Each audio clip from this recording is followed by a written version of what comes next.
Welcome to the Mac Frost Entertainment Friday the 13th special. Today we're going to be talking about the number 13, Friday the 13th, the origins, my own personal obsession, and a whole lot more. Let's go. Obsession 13, bit of a personal fascination. I think a lot of it, why I started to get into 13, is I'm from a little bit of a superstitious family. I like to challenge perceptions and things like that and people's ideologies on things. So where people consider 13 unlucky, they dislike Friday the 13th, well, I love it. I sunk myself into it. It became something like that, and it even led me to the point that I got a 13 tattoo, and we're going to talk about that in a little bit. The reason I made it my lucky number, I see it that if luck is a real thing that you believe in, then there's like a big pool of it, and everyone has 7s and 9s and 32s and 42s as their lucky numbers. And I decided, well, if 13's, quote unquote unlucky, then perhaps if I pick it, there's less people choosing that for their luck, and I'll get more luck out of it. I've not done bad so far. 13, the luck pool theory.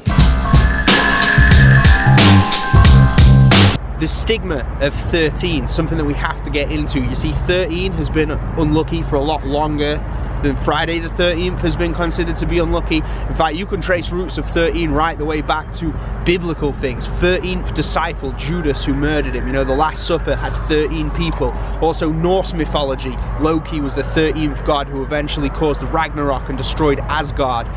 Further to that, there are different historical things, a little bit lesser religious connotations, but we have, say, 13 steps on the gallows where you used to go and be hung, 13 witches that were in a coven. So there's a lot of 13 been unlucky in history. First of all, you should really know, it's a pretty modern concept. And by modern, I mean, from what I've researched, about 130 years. Story from 1907. Thomas W. Lawson wrote that is called Friday the 13th, not to be confused with the Jason Voorhees movie. So it's a book. It was all about a stockbroker who was trying to bankrupt the stock industry on Friday the 13th, and that popularized the theory of Friday the 13th being unlucky. But where did it really originate as an idea for him to be inspired from? It ties in with religion. These biblical events, the crucifixion, I mean, that was 33 AD, that was still when they used a Jewish calendar, so there was definitely no Friday the 13th, and Adam and Eve been kicked out of the Garden of Eden, apparently Friday the 13th. But a lot of them are said to have occurred on what would have been the equivalent of a Friday. In fact, if you're into your superstitions and your tales, people say that Friday is the unluckiest day of the week. We already know why 13 is unlucky for all the previously discussed reasons, so when you combine them together, that really gives you this idea of bad luck. And one final thing is that a whole bunch of Templar Knights were executed by, I believe, a French king, and that was on Friday the 13th of October, 1307. The 13 Club. Now this is actually one of the coolest things, and a big part of the reason I ever got obsessed with 13 was because I found out about the 13 Club. It was a group, unsurprisingly, of 13 people who used to love to flaunt superstition, which, I'm very, anti-superstition, so it was very appealing. It was founded in 1882. The group always had 13 members, and they changed over the years, but it has included 5 US presidents. Pretty substantial number of presidents, more than I have subscribed to my YouTube. It was founded by a guy called William Fowler, who, if you look him up, he's like a businessman, an entrepreneur over the years who's involved in a lot of different things. And this group, they used to meet together in a restaurant with 13 people. This is dispelling the belief that if you have 13 people sat around a table where they all eat a meal, one of them will die within a year. Well, from the first time they did it, no one died in the first year, and actually quite a lot of them had quite prosperous years where they did pretty well, so that just really goes to disprove that. They ate 13 courses of a meal, including a lobster in a coffin-shaped box. I don't know if that's superstitious or not. As it went on, they started to break a lot more superstitions as well, so things like they would walk under a ladder on the way into the room, so they would dine under a banner that would read Moritai le Salamutus. I'm probably butchering that pronunciation again, don't really speak a ton of Latin, but that means, for those who are about to die, we salute you. So they were like really in the face of superstition, and yeah, like I said, they all lived, they were fine. You can look up a lot more about it. There's a lot of cool members and different people over the years. I have no idea if it still exists. Maybe it's like the Illuminati now, no one's sure anymore. Numerology. If we're going to talk about numbers and these beliefs and powers of numbers and all these mystic things, then numerology is something we have to talk about. So if you're not sure, that is the belief that certain numbers have powers, either good luck, bad luck.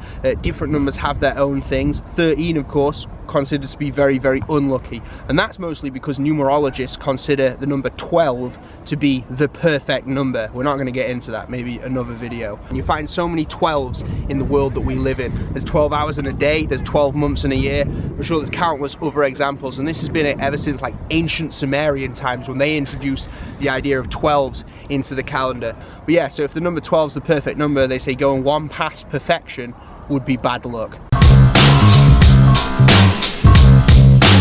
13 tattoos. Well, 13 tattoo, just have the one. First of all, the tattoo, it's a 13 in Roman numerals, and like all good tattoos, I stole the design from somewhere else. This game, 13. And basically, I've never actually played the game, but I got it done. I had it for like a year. I kind of forgot what it was even from, and then one night, a very like stony me was sitting and using the internet looking up some TV shows to watch, and I found like a series on this real like sort of back of the internet downloading piracy site, and it was the whole series of something called 13, and I clicked on it to look at the description, and it talks about the secret agent, very Jason Bourne style, who wakes up and he's got no memories, and all he has to remember is a 13 tattooed on the back of his neck in Roman numerals, and like assassins trying to kill him and he has to escape. And I like super got into this description, and I scrolled down and there's a picture of the cover for the artwork, and it is the exact tattoo I had on my neck, and it totally freaked me out. Shout out to Pop. 13 letters in a name, sometimes considered to be cursed if that happens, or also known as the devil's luck. Again, a little bit of a superstitious one here, but people say that if you have 13 letters in your name, then you are susceptible to the devil's luck, or quote-unquote evil. And there are actually a ton of examples of really horrifically bad people, mostly serial killers, who have 13s in their name. So let's reel a few of these off. Charles Manson, Theodore Bundy, or Ted Bundy as we would know him nowadays, Jeffrey Dahmer, lovely chap, Jack the Ripper, Albert DeSalvo, and then of course everyone's good old favourite Adolf Hitler, which yeah, that's not 13, but actually his full name, his first name was Adolphus. I don't know how you pronounce that, but yeah, 13 letters. And in a slightly like worrying and not completely related thing, my full name. Uh-oh. Cheers, Mum and Dad. So as well as the origin of number 13 and bad luck being a thing that's rooted in fairly modern culture, at least the Friday the 13th things, you find that in different foreign cultures it's not considered unlucky at all. It's really just a westernized thing. In fact, mostly throughout Asia you'll find the number 4 is considered unlucky. Now I had a little look into why this was. So in the Chinese Mandarin language, the number 4 and the word for death are pronounced almost exactly the same. So they avoid number 4 in the same way that superstitious people do in England. Here you'll find in China and different parts of Asia there are no 4th floors on buildings, as well as, you know, the 4th street address being skipped out sometimes, a lot like people do with 13s. The Aztecs had number 13 as a special number for them, almost of good luck. And there were many different 13s that come up in Aztec culture. So you find their year was split into 20 different sections of 13-day weeks. They're called trequias, I believe, or something like that. I don't know. I don't really speak much ancient Mayan. They have a special god for the final one of those 20 trequias. That was the 13th god, actually a goddess, and it was all about fertility and good luck and a very spiritual thing for the Aztec. You know, those good old Aztecs that accurately predicted the end of the world. 13 as good luck. Let's challenge the perceptions. There's a few different examples of this. One of the most notable ones is the 13th tarot card. If you're into your tarots and your superstitions, 13th card is death. That sounds pretty horrific, but really it's a thing about renewal and bringing new life and changes, so considered a positive thing. Also in different foreign cultures, we've touched on a few 13s considered lucky. A surprising one is Italy, where it's a sign of fertility in life and also prosperity as well. So there's a few examples of 13 being good luck. The dollar bill. Here is a dollar bill, not standard currency here in England, of course. Why the dollar bill? Well, there are actually lots of 13s on the dollar bill. There is this eagle that holds the shield, very patriotic and American. The shield has 13 bars on the front of it. There are 13 arrows in the eagle's hand.